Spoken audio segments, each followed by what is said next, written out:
Hey guys, welcome back to another episode of 0 to 60. Now, I've just finished up filming the video on the attempted gauge install into the S62. We haven't gotten to the bottom of that yet, but once we do, we will update you guys if we can get that all working. However, it just dawned on me, I should probably do a quick video on the battery charger. A lot of people ask me about what battery charger to buy when they're doing programming or coding, because obviously even when you flash MHD, you really should have a battery charger on the car, and if you've got the accessories on, or the ignition on, they can draw a fair bit of current. So a decent battery charger is something that you should really have in your arsenal of tools. Unfortunately, decent battery chargers are bloody expensive. The one that I used when I was doing my DCT swap programming, that was actually a modified server power supply. Now that thing will actually pump out over 100 amps at 13.5 volts.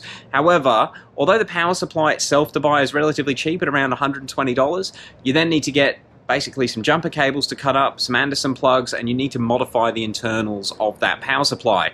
That setup is around 250 Australian dollars, and it is also a power supply. It just pumps out current. It's not fused, although I do think they have built-in over circuit, overprotection, that sort of stuff. It's not the sort of thing you want to leave on your car overnight if it's charging away in your garage and just forget about it, just in case something goes wrong. So I was kind of wanting to get a battery charger. Now another mate of mine, Bryce, he has purchased one of these little things about 6 months ago. Now to be fair, he does have the 40 amp version, and he said it's been alright. The only issue he's had with his is the wires are melting a bit. Now I took that as, it must mean it's pumping out some decent current if the wires are melting, but they are silly cheap. I think the 40 amp version's around $70 delivered. This was under 50 Australian dollars delivered, and it's pretty crazy. I used it on the Vargas car, I've used it to charge the 320 diesel the other day, and it's been on this car the whole time we've been trying to install this gauge thing. And obviously when you're running that, you've got your ignition on. In fact, let's turn the ignition on, headlights are on. So it's been putting in some decent work.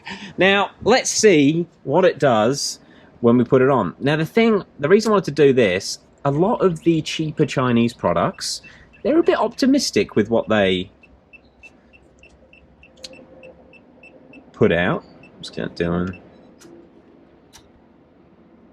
Okay, just my cheap meter being a pain in the ass. Actually, that wasn't cheap, that's from JCar. Yeah, they're a bit optimistic with the power outputs. Like, you buy a 64 gigabyte SD card from China, and it turns out it's only an 8 gigabyte one. Just dodgy things like that.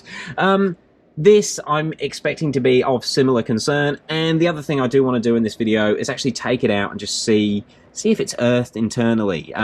Like the key cutter that I bought the other day, this being a metal frame device, if something internally shorts out and you've got AC current going to the metal, whilst it's sitting on your engine and you're charging your car or something weird like that, you don't want to be putting 240 volts straight into the car. So hopefully it's got some protection or safety circuits inside it.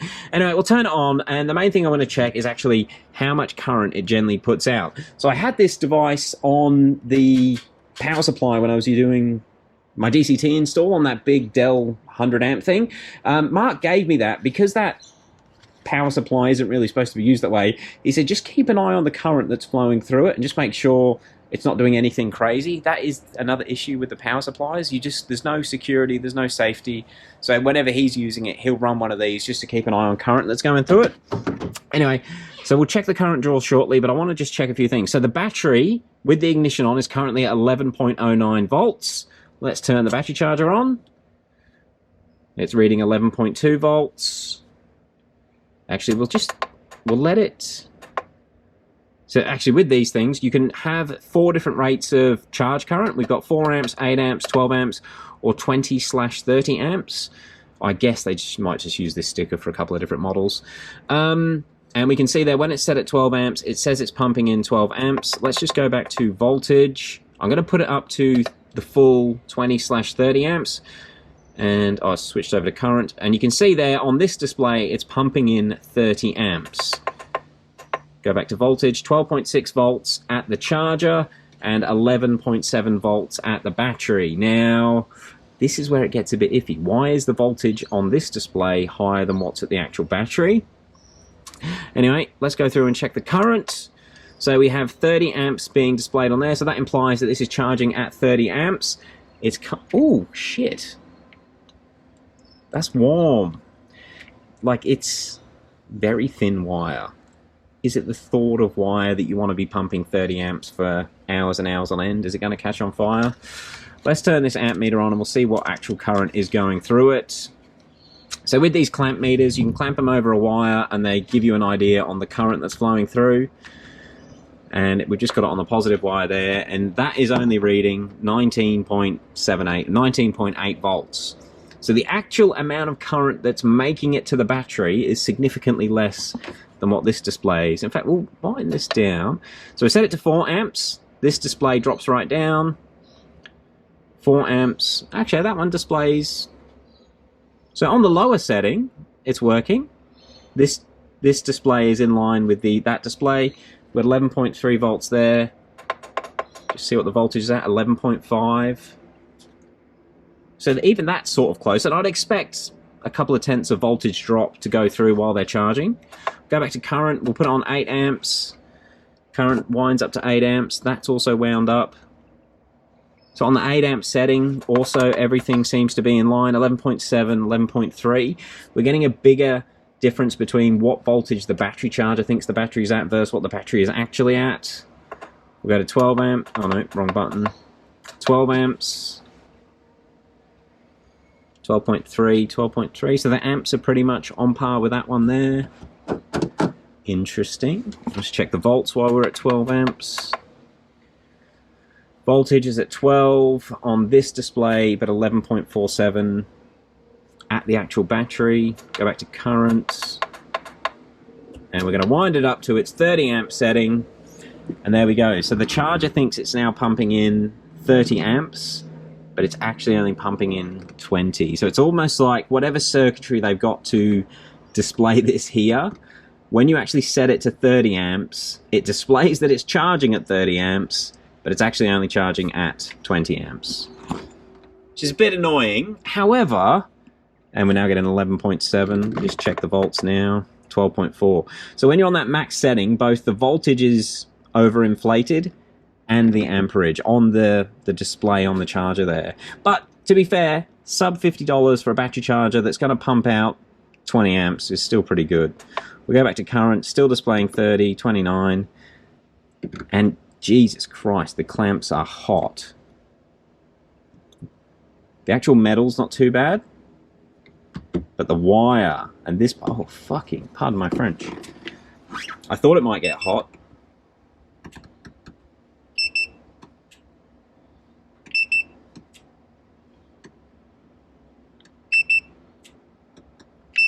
I saw 71 there. So this is getting quite warm. I don't know at what temperature this is going to melt, but I was kind of expecting that. Bryce did say he melted his one. So when I bought this, I also bought a set of $30 jumper cables with 4-gauge wire. So I figured if this doesn't work, I've got the wiring to actually upgrade it. All right. Just pumping in 11.8 volts. It's pretty good. Let's turn the ignition off on the car. So that'll reduce a hell of a lot of current draw. Still pumping in at 30. The volts have gone up a little bit. And the actual charge rate is still high 19 amps. Look, it's not too bad. I think what I might just do, I'm going to turn the camera off for a second. And I think what I might just do, I'm going to disconnect this and we'll take the top off it. And I want to actually see if it's earthed internally, because I've seen a few products coming out of China and I guess they just don't have the regulations there, but it should be regulated if it's being sold in Australia. And this was purchased from an Australian seller with an Australian plug. Like, it really should be to Australian standards, and it's just a bit scary if they're not earthing these metal housed products, because if there is an internal short that goes to the body, this will become live with 240 volt, and the circuit breaker in the house is not going to save you. All right, let's get the lid off. So to make sure there's no residual current in any of the capacitors or anything inside it, I'm going to actually turn it off while it's pumping. Okay. Oh, fuck, that's hot. You cannot touch that. That clamp is that hot. Not the safest thing in the world. All right. I think these top two screws should take the top off. Let's have a look.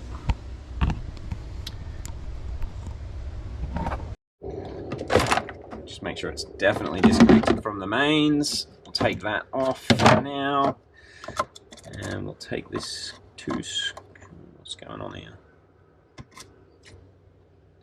Don't know if you saw that, but the screw was threaded.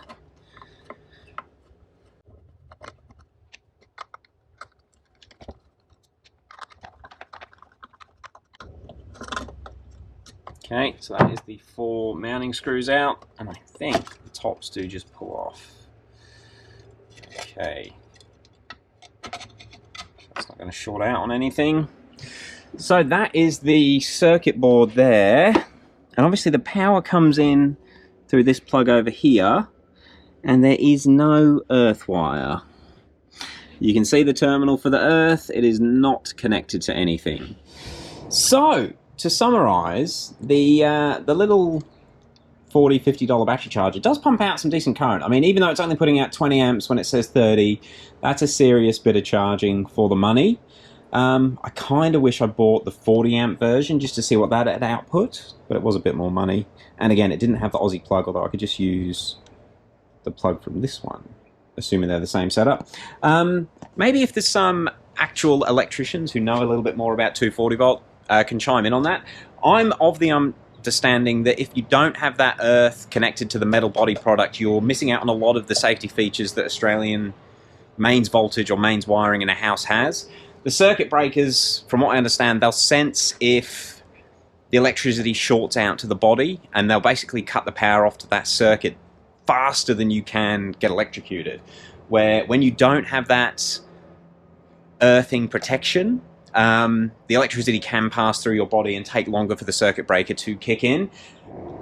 I don't think it's as much of an issue in America because a lot of your devices are only 2-pin products anyway, not the 3-pin like we have here. But you're also 110 volt, so maybe the electrocution issue isn't as dangerous as it is at our voltage.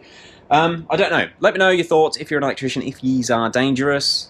If they are, I will remove the link from the listing. But if you do want to pick one up and you're in Australia, probably just add an earth pin so it's at least earth to the metal body. Because, yeah, as I said at the start, if you're charging your engine, well, if you're charging your car and you've got it on an engine bay and it manages to, I don't know, anything. Like, if you charge this through the proper charging points, this needs to sit there. That one goes over to the earth terminal. And then this one, it doesn't reach.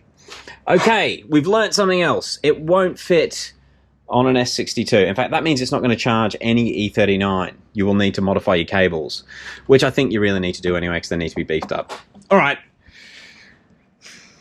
Do I recommend it? 50-50. It puts out a lot of power for the money. It's going to be fine for all of our E-series programming that we do here, and it's cheap. Do I want a better one? Yes. Can I afford one? No.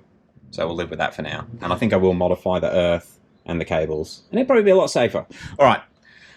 Ending it off, guys. Oh, sneak peek.